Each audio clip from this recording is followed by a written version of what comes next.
Assalamu alaikum wa rahmatullahi wa barakatuh. Alhamdulillahi rabbil alameen wa salatu wassalamu ala ashrafil mursaleen Sayyidina Muhammad wa ala alihi wa sahbihi ajma'in. I would like to thank you all for being able to come tonight to attend this class, and especially Sister Claudia, who is an animal rights activist, right? She's working so hard to save animals, and actually to me, anyone who fights for the rights of animals, this is a very sincere person, because animals don't speak, they cannot complain about you, they cannot thank you, they cannot take you to court, they can't do anything, so you don't know their language, you can't tell whether they are happy or angry. So someone dealing with such creatures of Allah, this is a sincere person, and such people need actually the backing of everyone who is interested in humanity and in the creatures of Allah, and most of all who believes in God Almighty. So as we said at the beginning of this course, that it's very difficult to condense this course into few hours. We need at least 3 months or even more in order to cover at least 70% of the information that we like to impart. But if we can't cover all, at least we can cover some parts of it. So at the beginning, we talked about the importance of doing dawah, what's the meaning of dawah, and we concentrated on your behavior, not what you say, what you do. What you do will have an impact more than what you say.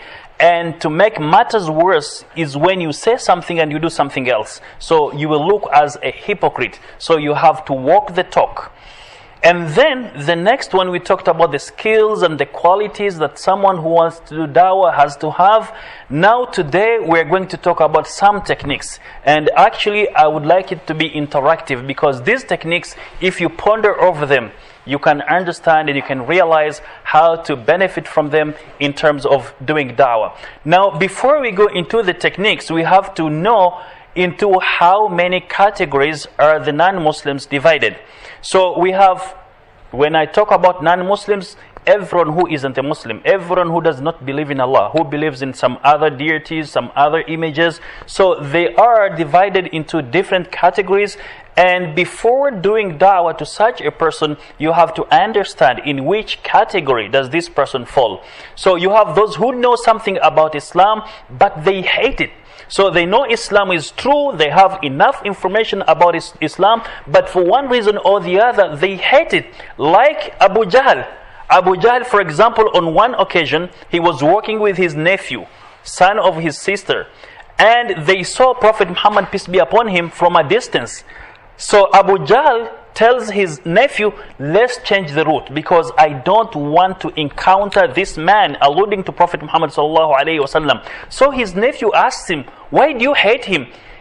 Does what he preaches not right? Is what he preaches not right? Abu Jahl said, no, everything that he says is true. Everything that he talks about is correct, and he isn't a liar. So this is Abu Jahl talking to his nephew. So his nephew asks him, if you believe that what he says is true, why don't you believe in him? Why don't you embrace his mission? Why do you continuously hate him, fight against him, work so hard to discredit him? Abu Jahl said, his family and my family have always been competing with one another. So if they feed poor people, we do the same. If they clothe the poor, we do the same. If they provide water to the pilgrims, we do the same. So we are at par with them. So they are not above us, we are not below them. But now they have a prophet, which means they will have an upper hand over us. And because of this, I will fight against him tooth and nail until my end. This was Abu Jahl. So with his nephew, he admitted that whatever the Prophet said was true, but because of arrogance, because of class competition, he didn't believe. So you will have such people even today who deep down in their hearts, they believe. Like for example, those of you who were not here, I shared a story of a non-Muslim who comes from the developed world, who said he believes Islam is true, but the problem, he does not want to become a Muslim because he doesn't want a person from the third world to teach him. So he's from the developed world. He doesn't like the idea of someone from the developing world to teach him. So this is a problem. So arrogance. So he feels, how come I'm from the developed world? How can if I become a Muslim, majority of people who have knowledge about Islam are from the third world. This will entail that I sit and listen to him. So this idea detracted him from Islam. Then you have those who know nothing about Islam, yet they hate it.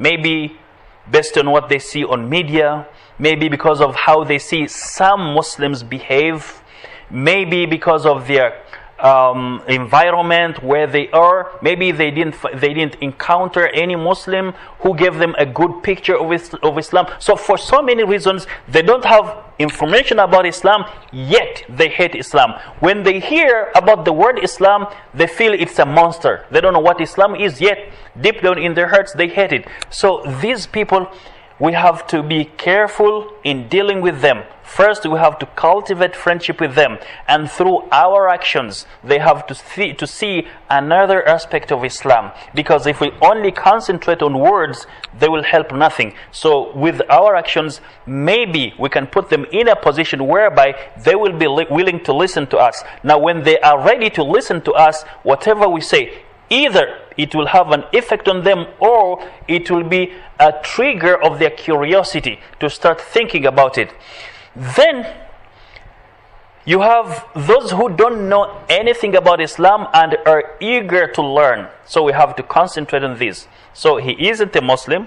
He comes to you, he needs information about Islam, so you concentrate on this person and make sure you don't compare between Islam and the religion of this person. Most of them don't know anything even about their own religions. So don't waste your time comparing Islam with his religion. Just concentrate on your product. He, in his heart, he will compare. The comparison will be done by him, not by you. Then we have those who know about Islam. They like it, but they are afraid to embrace it. Maybe he's holding a high position. He's afraid if he becomes a Muslim, he will be fired, or he will be put into jail. Or he's afraid of his parents, or he's afraid of his business. Maybe he's dealing in something which is prohibited by Islam. So he assumes that by becoming a Muslim, he won't be able to make money from this activity that he is doing. So because of benefiting from his ill activities, he will not be willing to become a Muslim, yet deep down in his heart he likes Islam. So such kind of a person needs concentrated efforts. We need to synergize our efforts to help this person, to give him guidance. We need experts, financial experts who can tell him a lot about investing in some other ways. He needs help in so many ways to alleviate his fear that when he becomes a Muslim, he's going to lose his business. Then you have those who are still researching. So he is an open-minded person. He doesn't care about what people say. He wants to research by himself. For example, I encountered a person 6 years ago. He was doing research first. He was curious to know about what happens when someone dies and before the day of judgment. So during this transition period, he wanted to know what happens. So he was doing a research, and we did help him with the research. After 6 good years researching different aspects of Islam, he became a Muslim. So we didn't lose hope. We still could answer his questions, would be in contact with him. Whenever he disappeared for a long time, we would call him to see what was happening with him. So finally, after 6 years, he became a Muslim. Then you have spies who would spy against Islam. They would come to you in the guise of learning about Islam. They want to know who you are working for, which organization is sponsoring you. So they will ask you weird questions. So you have to be careful in dealing with these people. You concentrate only on the message of Islam. And actually, some spies who were being paid to spy against Islam and Muslims, they ended up being a Muslim. There was an organization in the US that employed a lady in order to read the Quran and to spot some weaknesses on which they would capitalize to demonize Islam. So this lady was interested in reading the Quran, not because she wanted to know, not because she needed information, but because she was looking for the loopholes. She was looking for the inconsistencies in the Quran in order to capitalize on them to discredit Islam. Finally, she became a Muslim. So the more she read, the more she was convinced. The more she read, the more she was convinced. Finally, she became a Muslim. So they employed her to use her for their own cause, but finally it backfired. She finally became a Muslim. So there are things that when you get the chance to talk to a non-Muslim, there are things that you have to avoid. First of all, you have to avoid controversial issues and scaring facts. So this is a person, probably his attitude was negative about Islam. For one reason or the other, now he's willing to listen to you when you speak about Islam. So don't begin with polygyny. Actually, when I talk about polygyny, it's part of polygamy. You know, under polygamy, there is polygyny and polyandry. Polygyny is when a man can have more than one wife at a time. So a person might marry 2, 3, up to 4 at one time. This is called polygyny. Polyandry is when a woman has more than one husband at a time. And polygamy means both, polygyny and polyandry. So if you say polygamy is allowed in Islam, people might think even polyandry is allowed in Islam, because polyandry falls under polygamy. So we say polygyny. So you can't begin with polygyny, especially if you are dealing with a woman who is fighting for the rights of women, and the first time this person wants to listen to you about Islam, and you begin with polygyny, that a Muslim can marry 2, 3, 4. No, you will scare her. She will be afraid. She doesn't want to listen to you again. So you avoid such issues. Also, someone comes to you, they want to learn about Islam. You've been struggling to make them curious about Islam. Now, finally, when you get the opportunity to talk to this person about Islam, you speak about hell. Every time hell, hell, hell, you will scare them. So you need to encourage them. At least talk about paradise. Not every time hell, hell, hell. Disbelievers will go to hell. You will scare them. They don't want to see you again. Actually, there was a lecture somewhere. A lady was talking about paradise and hell, and she focused on hell. One guy from Malaysia, although he was a Muslim, he got out of the hall. He said, I'm scared. He went. This is a Muslim who was scared. So what if this person is a non-Muslim who comes to you for the first time? They want to learn about Islam, and here you are, Abu Jahl, hell, kuffar. You're scaring them. They won't like to listen to you again. So such issues, you avoid them at the beginning. Or you begin with Shia and Sunnah. Now this person, in his religion, they have denominations, and maybe he had suffered from such denominations, and maybe it's one of the reasons why he is curious about Islam, because he's tired with the different denominations in his religion. So the first time he comes to you, you begin Shia Sunnah, Shia Sunnah. This guy, you are going to confuse him. You will discourage him from learning more about it. So such issues, you avoid them at the beginning. Or hijab and niqab, you avoid them. So someone, for example, came from the West. They are used to be free to wear what they want, and you got the opportunity to talk to her about Islam, and here you are forcing her to wear hijab or niqab, or concentrating on hijab all the time, 1 hour hijab for the first time. You will scare her. She won't like to listen to you again. So such issues, we have to avoid them. Actually, regarding polygyny, there was a sister, because we were busy and some ladies came to her, and actually someone who brought those ladies, because he had little experience about Westerners, about the culture of the Westerners, he thought maybe the ladies would be comfortable talking with a Muslim lady. So we said, okay, we have a sister who can talk to them about Islam. So the sister was talking about, the first thing she talked to them about was polygyny, that a Muslim man can marry 1, 2, 3, up to 4. So they asked her a question. They said, can you accept to be a second wife, a third wife? By nature, she kept quiet. She didn't answer. And actually, her face blushed. So they said, if you yourself, you can't accept it, why are you preaching us? So these were the ladies to whom polygyny was preached. And when they asked the sister if she could accept to be the second wife, she hesitated and her face blushed. They said, so what for? Why are you telling us something which you yourself, you don't wholeheartedly embrace? So such issues at the beginning, we have to avoid them. Now, there are two main approaches of doing da'wah. If you want to do da'wah, there are two approaches. Individual, one-on-one da'wah. This is when you meet with a non-Muslim, you make a non-Muslim your friend, so you deal with him on a personal basis. So Hassan and Peter, Tony and Abdullah. So it's one-on-one basis. And there is collective da'wah. It's when you do it in a group.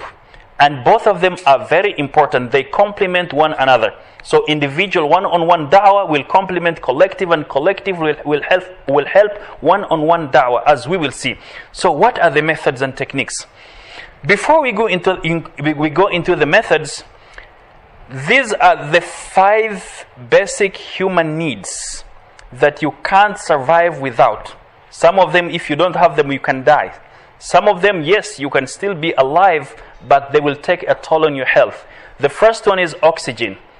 Now, I don't know how we can use the need of oxygen to do da'wah, but I would say, for example, if someone comes to me, he is a non-Muslim, and I am talking about the blessings of Allah, I would ask him, do we need oxygen? And he would say yes. Can someone survive without oxygen? He would say no. I would ask him, for example, if a human being was in charge of oxygen, that he was the one dispensing it, so would we survive?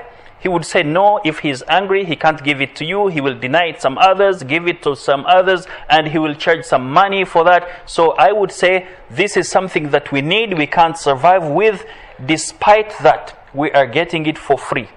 So how much are you paying, guys, to breathe in the oxygen? You're paying nothing, right? Yet, it's very important. Without it, you can't survive. So it's because it's from Allah, and Allah created us. He loves us. He created everything for us, as we said before. So He's giving us the most basic needs that we need free of charge. Water.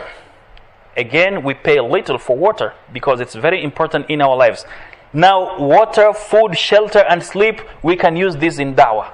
Can anyone share how can we use water to do da'wah? This is a basic need, and we can capitalize on this basic need to preach Islam, to present Islam. Can anyone say how?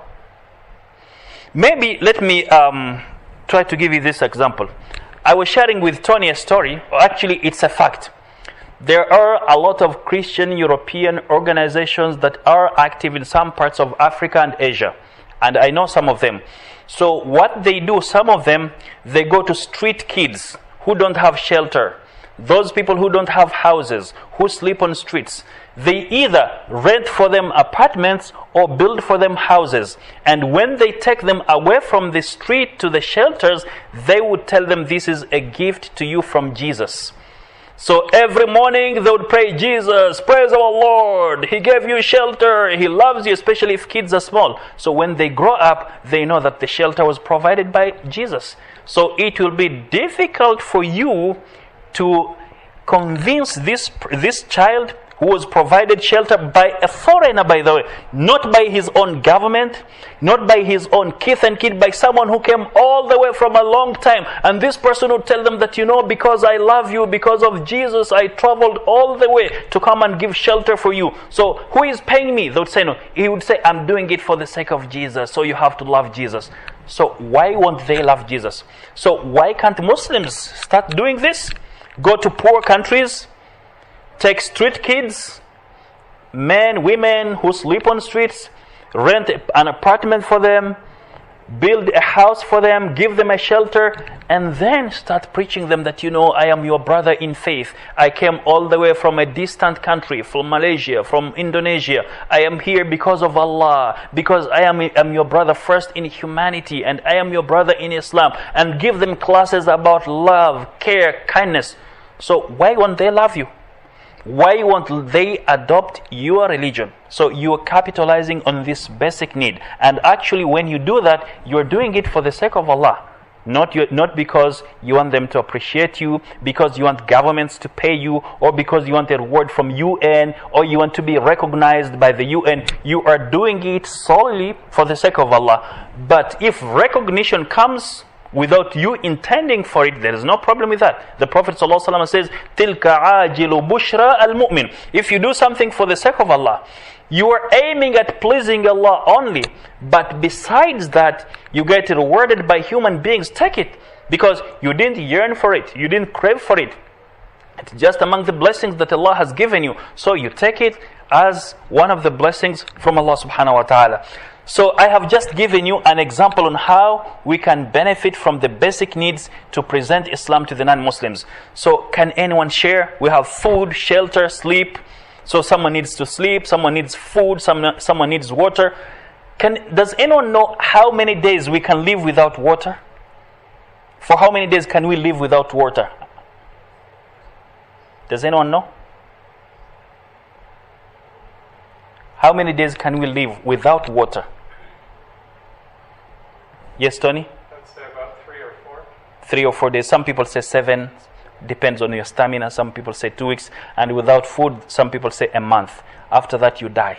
So these are basic needs to sustain a human being.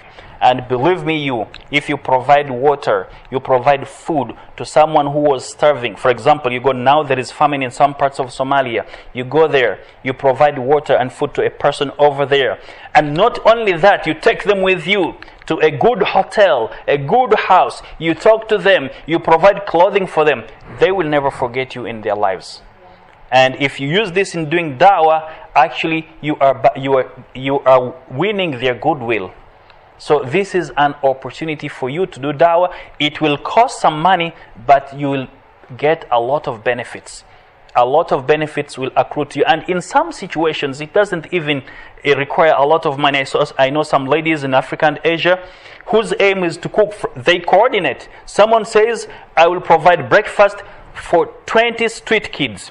Another one says, I will provide lunch. Another one says, I'll provide dinner. So they cooperate, they synergize in helping those people. And actually by doing that, in the end, they will get some others who support them. So the question is, how can we benefit from these needs to do da'wah? Yes, brother? He built a lot of wells. Yeah, he dug a lot of wells. Yeah, and actually, yes, I used to move with some caravans with the African Muslims Agency. They did a lot of work, and guess what?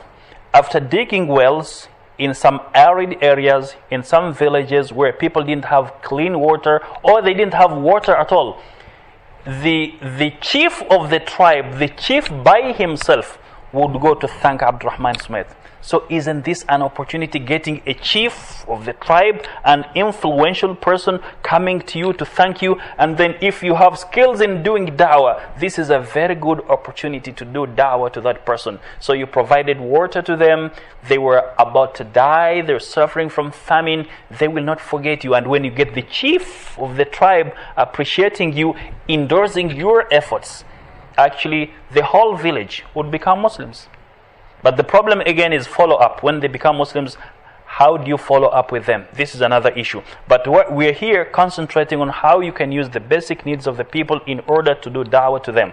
So the brothers given examples of digging wells, which the African Muslims organization is doing. And actually, I was intrigued by a story of a Canadian boy who was 10 years old. He had a collection box. And every day, by the way, if I'm talking about Canada, it's not because Tony is my friend. Just these are facts.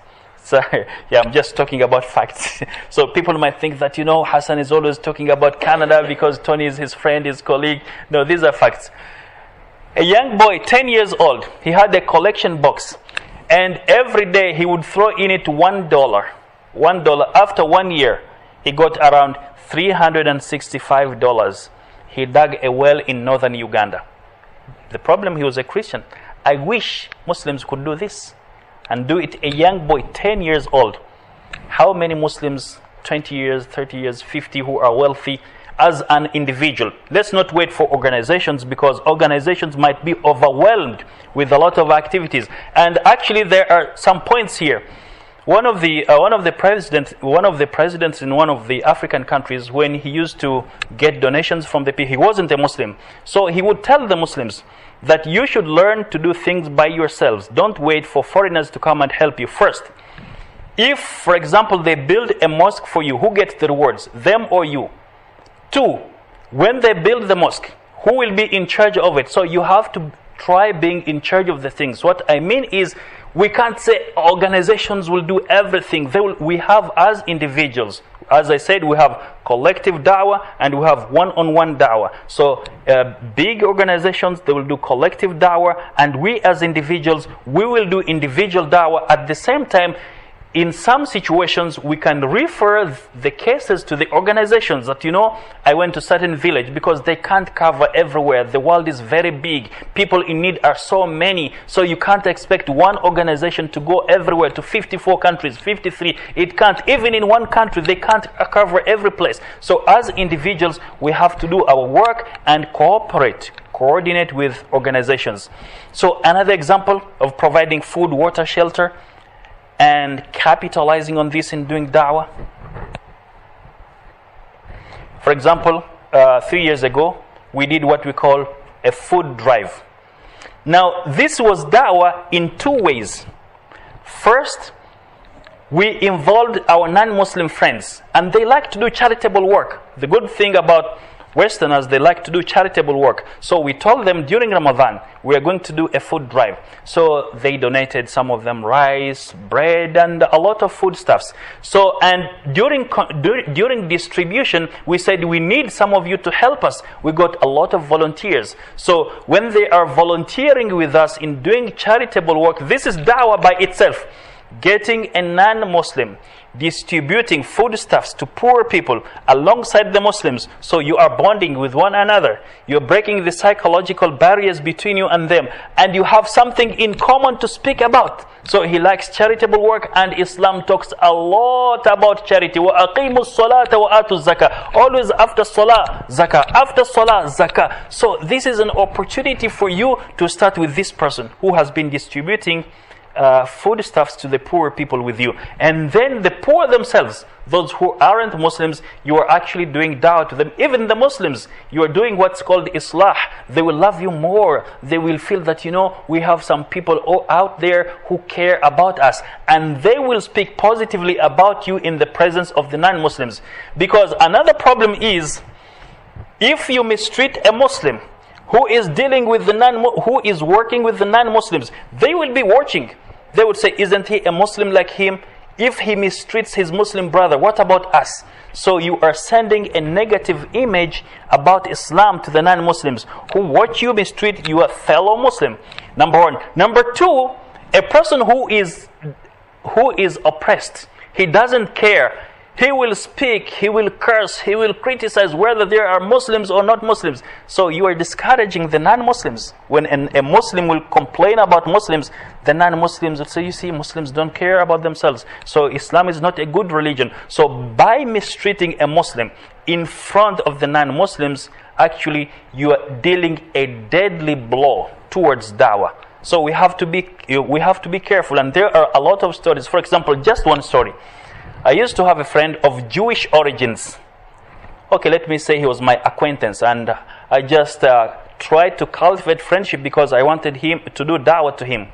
So he would complain to me. He would say he had a Bangladeshi driver, and the driver became his friend because he was new to that country where he was, and the Bangladeshi was taking him around. So if he would go somewhere, he would insist that he goes with a Bangladesh. At least they could talk to one another, they could share some jokes with one another.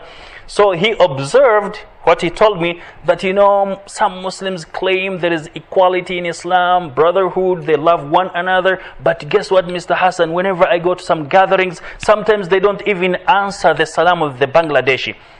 So, and he would tell me that, I know because I am American, they're respecting me. And he would say it openly. He would say, what if I didn't have the American passport? Would they respect me? And he would continue saying that I would like, quote, I would like people to treat me as a human being, not because I am American, not because of my passport, unquote. These are his words. So those people were thinking they are doing something good now, but he was observing. He's a clever person. So actually it was a negative attitude towards them. So we have to be careful in how we behave with one another and in how we behave with non-Muslims. Then we have other needs that are very important for us to observe in doing da'wah. Because you cannot just meet someone. You don't know him. He doesn't know you. He is on his own way. And you start Islam, Islam, Islam. he will not listen to you, especially if he comes from countries where they have negative attitudes towards Islam. So you have to capitalize on the needs of this person, make him a friend, break the psychological barriers between you and him, then he will be in the mood of listening to you. So we have, according to a research by Max Neff, we have some fundamental needs of human beings. First, subsistence, affection, participation, creation, protection, understanding, leisure, identity, freedom. And we can use all these in doing dawah. Now let's go one by one. Subsistence, what does it mean? This person needs to be physically and mentally healthy. He needs to be physically and mentally healthy wheresoever he is. So this is a need for him. He has to be mentally and physically healthy. So in order to achieve that, he needs food, shelter, work.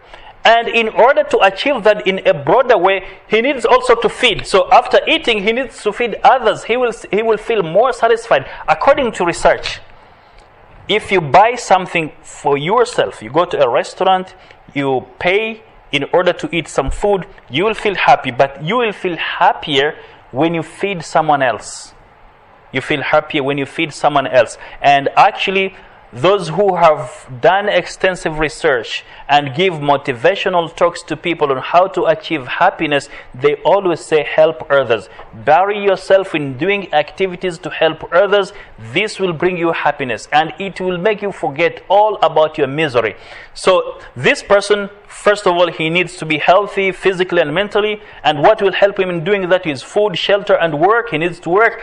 And not only that, after he gets food, he wants to share. Because there is something called mirror neurons. Mirror neurons were discovered in Italy in 1979.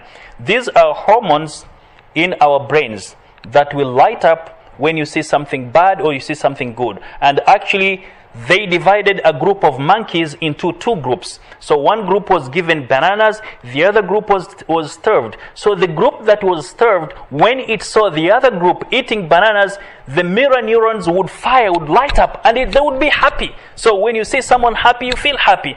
And when you see someone sad, you feel sad. This is in human nature, and actually in women it's even more, the mirror neurons.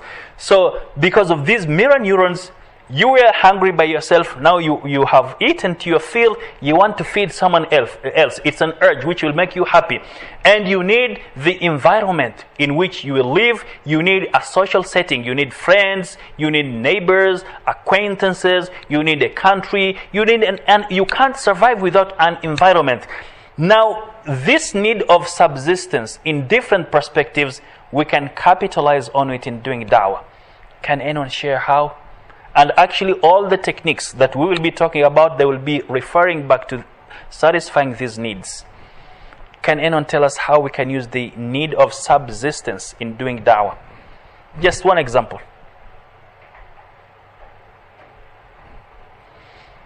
So we need physical and mental health. For example, you can go to a gym. You can make with a group of friends and acquaintances who are non-Muslims, you can suggest to them activities to go to a gym.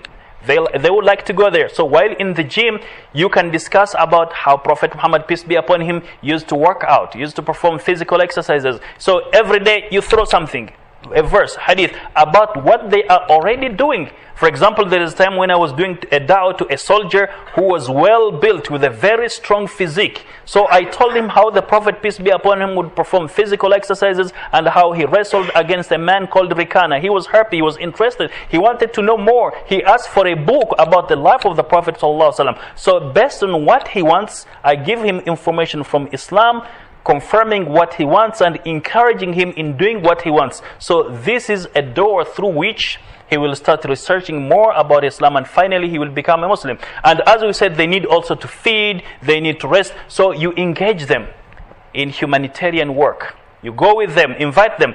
They would like to do that. There is a time when we did a walkathon, and we said we will sell some t-shirts and the proceeds will go to a hospice. Actually, for those of you who are not familiar with the word hospice, a hospice is a home providing care for the sick. especially the terminally ill. So someone who is terminally ill, there is no hope that he will recover from his sickness. They take him to a hospice where specialized people with specially skilled people will take care of him. So this is the hospice. So we said the money will go to a hospice, and we did have a lot of non-Muslims who participated with us. So we are doing this activity to trigger their attention, to befriend them, to remove the cultural barriers between us and them, to befriend them. So someone is working with you, you're all doing for the same cause. Why can't he listen to you? Why can't he be your friend? Why at least can't you bond during this time? So it's during this time when you are all working for the common cause that you can start bringing up issues from the Islamic perspective, confirming what you are doing, encouraging you in doing what you are doing. And even you can ask him questions about his religion, what it says about what this activity that you are doing. So you are now starting cultivating friendship with this person. So this is a good avenue of capitalizing on what he wants in doing da'wah. And alhamdulillah, Islam covers all aspects of life. There is nothing left to chances. All aspects of life are covered by Islam. So he needs protection. He needs someone to take care of him. He needs some sort of autonomy to be free. And in order to achieve this, he needs social security, health systems, work.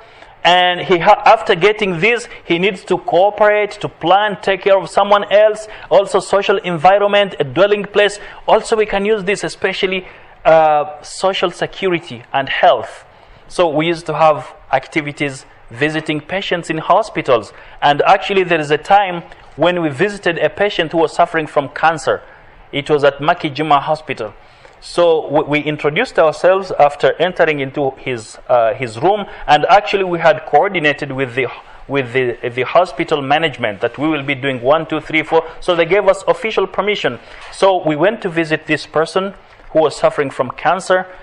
So after introducing ourselves to him, he cried. He said he had a lot of friends, he had a lot of family members, he had been in the hospital for 3 months and no one had ever visited him. He said, he told us, now you are my brothers, you are everything to me, because you are the ones who have come to visit me when I mostly need to see someone, to talk to someone. We gave him some gifts. His name was David, and he requested from us the next day when we go to take to him a translated version of the Quran, or a translation of the meanings of the Quran. So we went and we were planning to bring it to him the following day. Unfortunately, the following day we found him dead. He was dead. So if you visit a patient in hospitals and Allah blesses him and he recovers, he will never forget you. He will always be grateful to you, and you can capitalize on this in doing da'wah, that I did that because of Islam. Does anyone remember the hadith al-Qudsi about visiting the sick people, about providing water, providing clothes, providing food? It talks about 3 things. Visiting the patients, providing food to the needy, and providing water. The hadith goes, on the day of judgment, Allah will say, "Son of Adam, I was ill, but you never visited me." And the person will say, "How come? You are Allah, the Almighty. How can you become ill? How can you become sick?" He would say, "You heard or you learned that so and so was ill, but you never visited him. Had you visited him, you would have found me there." So had you visited a sick person, you would have found Allah over there with that sick person, and He would have rewarded you. And He would say again, "Oh my servant, son of Adam, someone was dying of hunger. He requested you to help him with food, but you denied him food." Okay, He would say actually, "Oh son of Adam, I requested you food." So Allah would say, "I requested you to give him food, to feed me, but you never fed me." You would say, "How can I feed you? You are the Almighty." He would say, "A poor person needed food from you, but you didn't give it to him." The third one, "I needed some water for you to quench my thirst, but you denied it to me." So a person would say, "How come? You're the Almighty. How would you be thirsty? How would you need water?" He said, "My servant needed water. You didn't give it to him. Had you given it to him, you'd have gotten a lot of rewards from me. So these are all avenues of doing da'wah, and you can share this with your patient, what Allah says. So why can't he love Allah? Allah who is encouraging people to take care of patients like him. Allah who is encouraging people, actually it's a command for people to provide food, to provide water. Of course he will like you. So this is a good avenue of doing da'wah. Then he needs affection. This is a basic need of a human being. He needs to be loved. He needs to be appreciated. He needs to be liked by the people. He doesn't want people to be antipathetic towards him. So he needs respect. When you deal with him, he needs sense of humor, generosity, sensuality. Sensuality means having family, have children, friendship, family, relationships. And after getting this, he needs to share, to take care of others as well. And also he needs sometimes privacy, and he needs intimate space between him and those whom he likes. So these are basic needs, affection. So how can we capitalize on the basic need of affection to do da'wah, to present Islam to non-Muslims? Does anyone have answers? So you take him as friends. So a non-Muslim, you're working with him, or you get to know him, you cultivate friendship with him. You begin with things that he likes. You do things which he likes together. So after some time, you will be friends. And especially if you have the skills of making friends with the people. So after he becomes your friend, the second step is now starting gradually to present Islam to him. He won't be offended because you are already his friend. He already trusts you. So whatever you say, he will take it seriously. He might not agree, but still he will respect your opinion because he knows you are a sincere friend. So you are actually laying the ground for doing da'wah to this person. And when he asks questions to which you don't have answers, then you can refer him to someone else. But before referring him to someone else, you have to talk to that person, giving him the background of this person, because sometimes people do mess up with other people and then everything would be ruined, especially if you don't give them the background of this person. So this is in brief, because we can talk much about them and I don't like to take much time. Then understanding. So when a person especially is in a different country, in a different society, he will be curious about culture, about activities of the people, about idiosyncrasies of the people, and he will need literature in order to learn more about the host culture. He will need teachers, he will need to know about policies. So for example, someone came from the west to Kuwait, he wants to know about the Kuwaiti culture, he wants to know about the policies. If I need, for example, a driver's license, what shall I do? If I am involved in 2 accidents, what shall I do? So he needs to get to know some lawyers.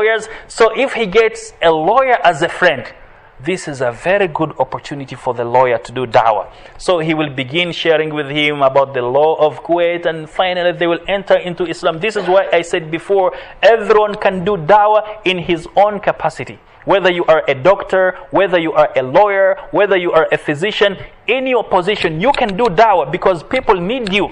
Literature, they need books. So for example, if it's an organization, you can issue books about the culture. For example, the culture of Kuwait. Until now, I don't know if they have any book. So you can author a book and say printed by such and such organization. Take it to embassies. They will appreciate your work. So when a person comes in, especially when you give them orientation, for example, here every August and September, we do give orientation to teachers who come to Kuwait for the first time. So you provide the book. So they need information. So you capitalize on this information to create friendship with this person. So, and actually skillfully, you can add something about Islam, especially when you're talking about the family fabric, the family institution, when you talk about hospitality. There are a lot of cultural aspects which are in tune with Islam. So you can give them some snippets of such information. They need now to analyze by themselves the study, and they need to engage with schools, families, universities, communities. So this is when collective da'wah comes in. As a group, if you visit a family. So for example, there is a time when we visited a Diwaniyah because people were curious. They wanted to know what Kuwaitis do in Diwaniyahs. So this is a very good opportunity of doing da'wah. You take them to a Diwaniyah, the host will talk to them about the culture, and you as du'at, people who have expertise in doing da'wah, you will interact with them, cultivating friendship, answering their questions. Finally, you're laying the ground for the huge responsibility of doing dawah. Participation, they need to participate. Most of people are not dormant, they want to do something. In as much as they get something, they want also to give. They are happy in doing something.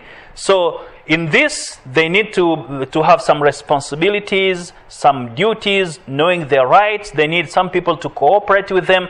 So for example, Claudia, for example, there is a time when she organized an activity called beach combing, cleaning the beaches. Many people like to do this. So you can coordinate with Islamic organizations, you put in newspapers, you can bring media. Tomorrow we will have an activity of cleaning beaches. So you go cleaning, all of you. So now that person whom you don't know, or that person who wasn't friendly with you, at least now you have a common goal that you want to achieve. So here you are building step blocks of making friendship with this person, because now you have something in common to talk about. So from cleaning the beaches, you go to cleaning maybe parks and some other places. So you will have the chance to talk to him about the importance of cleanliness in Islam. So you have leisure. People need to refresh, to recreate themselves. They need to feel to comfort themselves. So they need games. So someone, for example, likes basketball, football, provide it for them. And we did an event at the IPC a long time ago. It was a tournament day whereby people would compete in basketball, football. It was a very good event. It was a very good opportunity to bond with one another. So you give them something that they like. People want to be active. They want to do something. If you go to places like Fahahil, Mahbula, you will find a lot of people playing basketball, Americans on beaches. So you interact with them, join their teams. So make a tournament, this team and that team. So by this, you start talking about basketball, football. Finally, you end up talking about Islam in a skillful way. And they will accept it. So you'll have done something good, capitalizing on what they need. So before I go to the next slide, I would like to ask my colleague Tony to tell us the importance of sharing food with one another. Actually, if you don't know how to start doing da'wah to someone, just invite them to have lunch with you. And especially if you tell them it will be a local meal, because they always like to try something different. So tell them, I'm going to take you to a restaurant to try Kuwaiti food. They won't resist it. So when you eat with one another, when you share a meal with one another, this is a very good opportunity of cultivating friendship and starting doing da'wah. Now, talking about food, when I was working at the Aware Center, we used to have trips, and we organized a trip to Kubar Island. Has anyone ever been to Kubar Island? Have you ever been there? Now, among the people who went with us, there was one guy. He was very, very arrogant, very reserved, and he would always sit to himself. He never talked to anyone. And if you said hello, he would just say hello, not smiling. So I was happy that he agreed to go with us to Kubar Island. It took us about 2 hours, 2.5 hours. It was a long journey. Anyway, because I like challenges, I made sure I was with him. I would ask him questions, I would give comments, I would try to crack some jokes, at least to make him laugh. It was very difficult at the beginning. But finally, after we arrived and I don't know how to swim, he knew how to swim and he was showing me how to swim. When it was time for lunch, he called me, Mr. Hassan, come and have lunch with me. So that was a very good milestone, achievement. This person who doesn't talk to anyone, who is arrogant, now he's telling me, Mr. Hassan, come and have lunch with me. That was a very good opportunity. Finally, he didn't become a Muslim. I concentrated on him for a long time, but his attitude toward Islam changed. And he would read, and even he would buy books about Islam by himself. So at least if he was negative about Islam, after dealing with him for some time, he became positive. Now, regarding the issue of food, I was in South Africa in 1995. Again, because I like challenges, I would go to slums where poor people live, where there are criminals. And actually people would threaten us that, if you go there, they will shoot you, they will kill. We would pray to Allah and then go there. So I would sit with these criminals. They had some set of values. You can't kill someone who shared a meal with you. You can't rob anyone who shared a meal with you. You can't do anything bad to him. These are some of the values of those criminals. So if someone shared a meal with him, they can't hurt him in any way. So if you want to be safe, you share with them a meal. So you will be safe. 1. 2, they can't harm a neighbor. They can't harm a neighbor. They can't harm a neighbor's child, and they will defend the neighbor. That's 2. 3, they can't harm animals. Although they were criminals, they would kill, they would do weird stuff, but they had their own values. Among them, someone who shared food with them. So this is to confirm what Tony said about food. So you want to do da'wah to someone, invite them to have a meal with you. And it's better, even after some time, depending on how your family is, to invite them in your house to see your family. It will be very, very, because especially with regard to Kuwait, many Westerners are curious to visit Kuwaiti families, isn't it? They would like to be invited by a family, see how they are, see how children are. So this is a very good opportunity to do da'wah, inviting them to your house, let them see what happens over there. Now, we have some other avenues of doing da'wah. We have, for example, media. Now, where does it fall? Does it fall in individual da'wah or collective da'wah? Media, for example, newspapers. Right now, we are running articles on a daily basis, from the beginning of Ramadan until the end of Ramadan.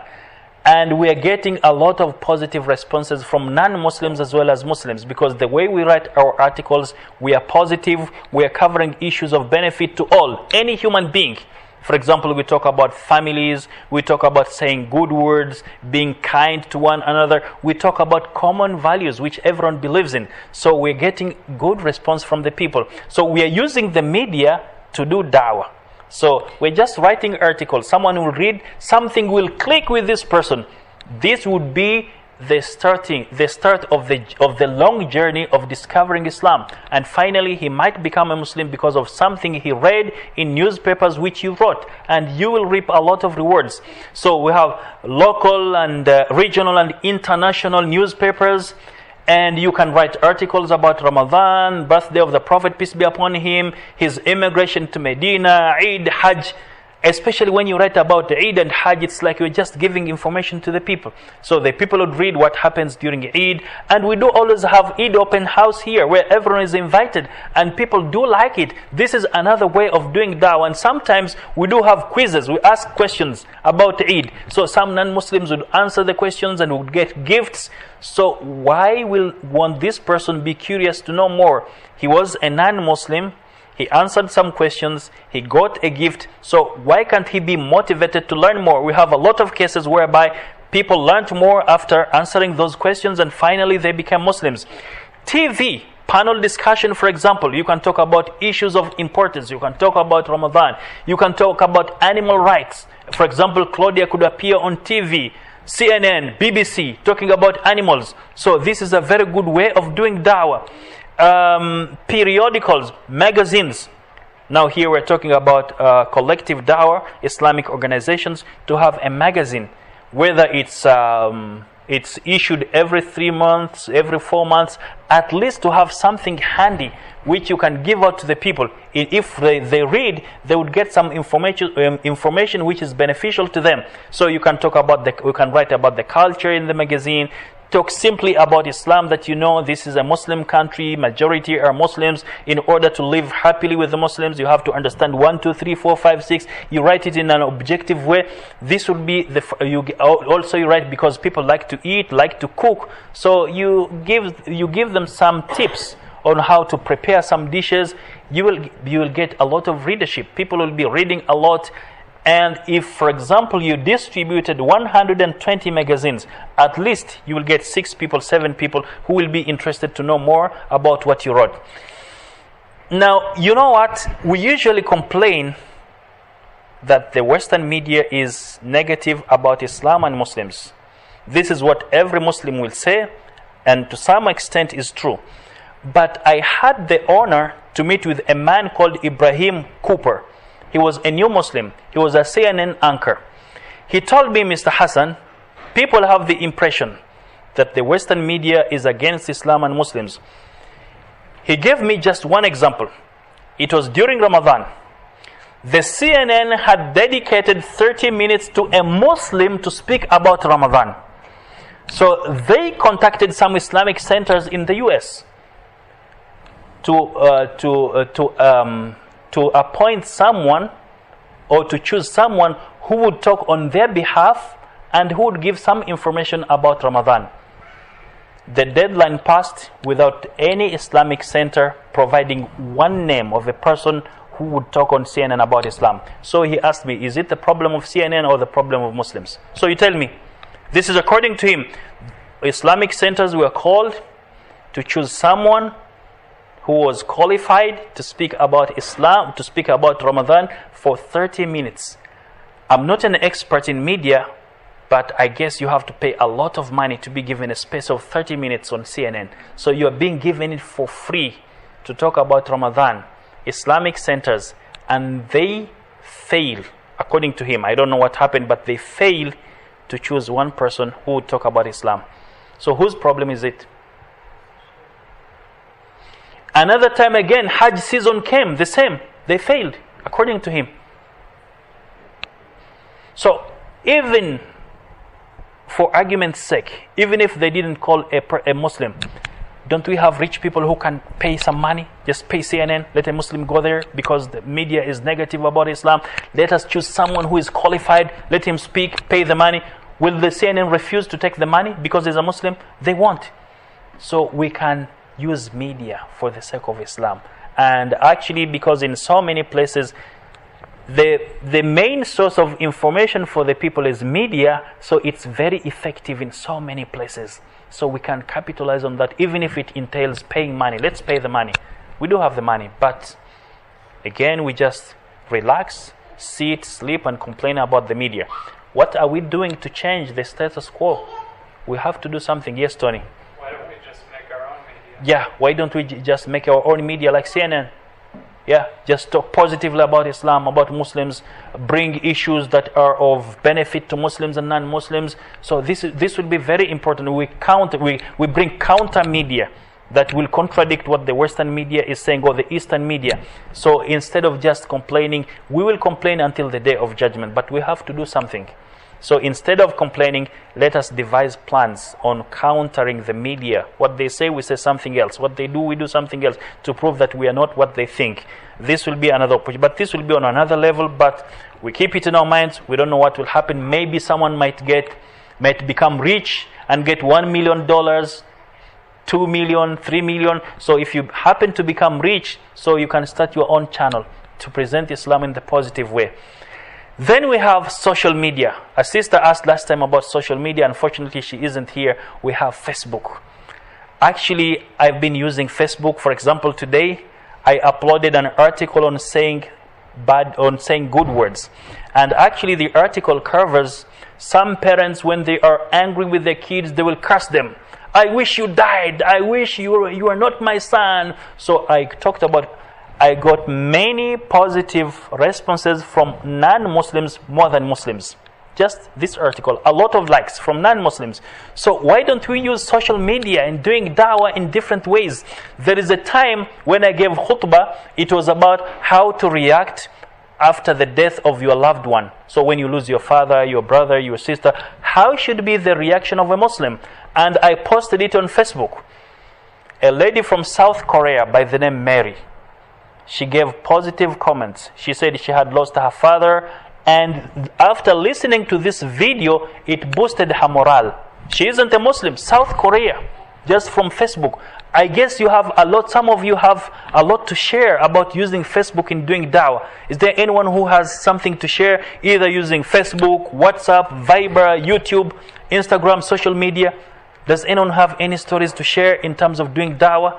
So you can't underestimate any effort that you make on social media. I didn't expect someone from South Korea to call me after uploading such. Actually, it was a khutbah. So, and I'm still in contact with her. Every time she says, what will you talk about next? Please upload something else. And actually, this is one of the reasons that I started recording my classes. Because of this lady, South Korea. She's not a Muslim. Because she was interested, now many people are benefiting. I have a YouTube whereby all my classes are recorded. Before I didn't care about this, but this was an eye-opener, which came from a non-Muslim appreciating a khutbah which you uploaded on Facebook and saying that it helped her because she had lost her father. Isn't this da'wah? Any comments about this that you could share? Yes, brother. It's also a pain for Muslims themselves to know more about Islam. Yes. I see that ignorance is everywhere. Yeah, actually, yeah, this is a very good point. Ignorance is very rampant amongst Muslims. A lot of Muslims, unfortunately, some of them are smart Alex, so to speak. They feel they know. But when it comes to the time of dispensing knowledge to the non-Muslims, this is when you see problems. For example, as I told you before, I used to have a friend who claimed that he was experienced in doing da'wah. He had a lot of knowledge, a lot of experience. So there is a time when I was busy and a lady needed some information about Islam. So I told him, please, can you just talk to her about Islam since you have experience in da'wah? He started struggling. He came to me many times. How shall I start? What shall I say? And this is a guy who used to tell me he had experience, he had knowledge. And whenever we invited him to attend our da'wah course, he'd say, no, I know everything. He would say he knew everything. But this is the time when he had to show his knowledge and expertise.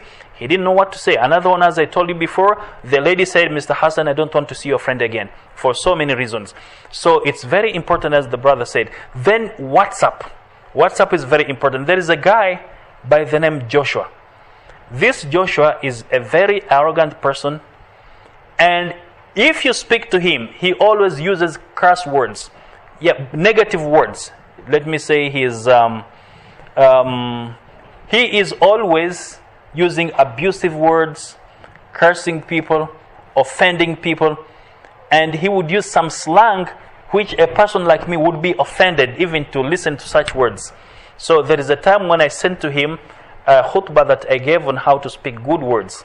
So actually he replied back. He said he had benefited a lot, and he acknowledged, because he was in our group, he acknowledged that he has this problem. He's vulgar and he will try to control his tongue without me asking him to do that. But he listened to the khutbah and he himself pledged to start controlling his tongue. So in groups, whatever you get as good, just forward it. With good intentions, it will do the job. There is a lady by the name Anita on Viber. I also sent her a khutbah. Yeah, it was about gratitude. And it was written from the Islamic point of view and from the social point of view. She also appreciated.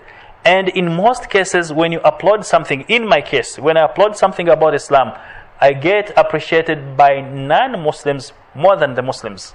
So this is another way of doing da'wah. YouTube. Actually, there is a guy by the name Charles. He used to be my friend. His name is Charles Dye. D-Y-E. So I would joke with him. I would tell him that, Charles, you have to change your name. We don't want you to die. But although the spelling is different. So whenever I uploaded because we were friends, whenever I uploaded something, either by me or someone else, he would always listen and write to me back, asking me that whenever you get anything, just send it to me. So he was listening voraciously. Until now, he isn't a Muslim, but he's in the process of learning more and more about Islam. So YouTube is working. Another guy, Tony knows him, he's from Canada. He said he's benefiting a lot from the lectures and the classes that we upload on YouTube. He's in Canada, we are here because we met with him, we were friendly with him, so he likes to listen to us. Then we have Instagram. This is a very big issue. There was a lady who was speaking negatively about hijab. She was a non-Muslim. And I did write a very extensive article about hijab. So in bits, I uploaded it on Instagram. So she was among the people who clicked like. And even she has been asking me more information about hijab. So she was talking negatively, but when she read about it from Islam, and actually I did quote some verses from the Bible, she said she needs to learn more. So imagine someone who is negative about wearing hijab. He or she reads an article and says, I need more information. So this is a very big milestone when you change the attitude of person, when this person wants to learn more about hijab. So we cannot underestimate the power of social media. So we have to change by time, In modernity now, we have to use the means of communication. Maybe in the next century, we don't know what will happen. Maybe it would be another issue. So we have always to modernize our ways, to modernize our techniques. And actually, if you are interested in doing dawah, I would recommend not only reading books about Islam, read books about psychology, read the love languages, read about how to make friends, read about the brain, the female brain, read books of psychology. And when you talk to someone from the psychological point of view and you back up your facts with an ayah or hadith, he will be speechless. And I have example in this. For example, I was talking to a guy about the power of positive thinking. So I gave a story of an American lady who was suffering from breast cancer, who was not going to church. Finally, what did she say? Her belief in God saved her. Her belief in God. She wasn't a Muslim. She wasn't even a Christian. She was an atheist. Then she turned into Christianity. And then she started researching a lot. So when you give them facts from psychology and then you back up the facts with information from Islam, they will be speechless. So you need always to read a lot. Psychology, Islam, and as we said before, make sure you don't give false information about Islam. Don't underestimate this person. He's a non-Muslim. I will just tell him anything. No. When he discovers that what you told him is wrong, he will lose confidence in you. So he won't listen to you anymore. And you need this person. So we do have some other activities like Islamic or cultural videos in companies, school orientations. This is very important. And actually, I was suggesting to a young man who attended my class last week about how to do dawah, about animal rights. And he told me that he has written a lot of articles. I suggested to him to visit schools. And actually, visiting schools is very important. You can give them orientation about the culture. Make friendship with the non-Muslim teachers, so through teaching them about the culture. So if, for example, you gave a presentation to 60, at least you'll get 5 who are interested more to learn about Islam. And actually there is something beautiful that we did with some of the schools. There was a girl who was from Iraq. And that was after Iraq had invaded Kuwait. And because she was from Iraq, she would be teased by other students. It was a big problem in the school. They tried to solve the problem, but they were not successful. So they called our center to see how we could help. We said, okay. So we went to the school, different nationalities, African, Indian, American, Canadian, British. So we stood in front of the assembly and we told them, all of us, we are from different nationalities, but we don't discriminate against one another. So we solved the problem. From that time on, the problem ended. So this is a very good opportunity, visiting schools, talking to the teachers, students. Peak conference.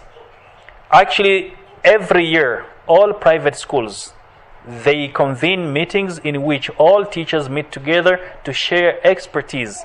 And this is a very good opportunity for an Islamic center to have a stall over there to inform the teachers how you can help them, how you can cooperate with them, especially bringing them some people who are experts in behavior analysis, because some teachers have problems with the behavior of some students. So you tell them, as an organization, we can help you in this. We can find you people who are experts. So you are cooperating with the school. So the school will trust you, the teachers will like you, so you form friendship, they trust you, and whenever they have problems, they would call you, and you capitalize on this in doing dawah. So we talked about marathon, beachcombing, animal welfare. All these are activities that will attract people's curiosity towards knowing more about the country, more about Islam, more about you. So you are actually breaking the psychological barriers between you and them, and finally you will be in the position of talking about Islam. Then we have official and casual visits, hospitals, hostels, deportation center. Actually, a deportation center, this is a very good opportunity. So people who are about to be deported, they don't have so many activities. They don't know anyone. So you go there, you suggest to them some activities, talk to them about Islam, about patience, take some gifts with you to them. This is a very good opportunity to do that. Even if they travel to their countries, you never know. Maybe they know someone who will be coming to Kuwait. And actually you have some cases whereby we help someone for 1 day, 2 days. He goes to his country and he says, you know what? If you go to Kuwait, go to the Thai center. I have some friends over there. So they will be doing dawah on our behalf. They will be encouraging people to come here. So you just help the person. You never know what will happen. He will encourage others to come to your center, and this will be a good opportunity. Military camps. We used to go to Camp Arifjan. We began with giving lectures about the culture of Kuwait. Finally, it was Ramadan. The authorities over there requested us to choose an imam who would be leading Friday prayers for the entire month. This is a military camp, Camp Arifjan. They themselves called us. They needed someone who would lead the Friday prayers. And even before the Friday prayer, the authorities over there would sit with the imam, ask him questions about Ramadan, how they should behave, what to do, what not to do. So he bonded with them. They trusted him. Finally, they would invite us occasionally to give lectures even about Islam. And you would have 120 soldiers, 150. So they didn't have any problem with that. Visits to the Grand Mosque. You can't underestimate the impact of visits to the Grand Mosque. So there is a time when we led a delegation from Japan to the Grand Mosque. And actually, they almost made sujood. Because they said before they came to Kuwait, someone told them that, Muslims are not friendly. They cannot even take you to the mosque where they pray, let alone letting you just go around. So they came here, we took them to the Grand Mosque. So this was a clarification of their misconception. This was to remove their misconception by just taking them there. They were told something else in their country. When they came here, they saw something else. And actually, they were very happy. We talked about Kubar Island.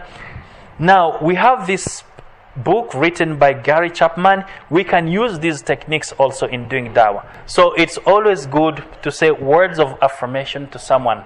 These words will open up hearts. And actually, it's a skill.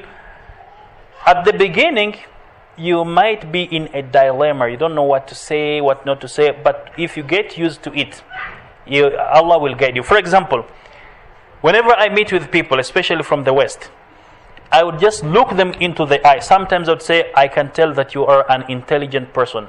I can tell that you go to the gym. And most of the time, what I tell them, they say it's true. They like it. And sometimes they laugh. They say, how did you know? Because so I tell them from your appearance, from the way you speak. Or I could say, I can tell that you are a psychologist. I can tell you are a doctor. I can tell you are this and this. So you're opening up the heart of that person. And he would engage in a conversation with you. So what we want is to open up the hearts of the people. Once you open the hearts, they will be in a receptive mood. So we can use these techniques. The last one, though, it's somehow difficult. Does anyone know why? The last one, physical touch. It's somehow difficult using it in doing dawah, especially in the society where we are. Of course, especially as Muslims. Now, as Muslims on one hand, and on another hand, when you are dealing with some different cultures, does anyone know why? Is it difficult physical touch? You mentioned about the idiosyncrasies of the different cultures. Yeah, different cultures, for example. These people who don't Yeah, for example, Western culture, man and man kissing, it's a sign of homosexuality. So walking, holding hands, or just not giving a space to someone when you are talking to him or her, even if it's the same gender. So it's a sensitive issue. However, you can use it in some ways whereby someone is ill, he needs support. Someone is sad, dejected. So these people need a touch of sympathy to show them that you care about them. So there are some ways in which you can touch someone, but you have to be careful about the sensitivity of the issue regarding it, depending on where you are. So you have to do your study very well. You might, for example, touch someone who is from a different culture, he will be offended. So you have to be careful in doing that. Actually, the brother told me something interesting about gifts. So they do strict dawah.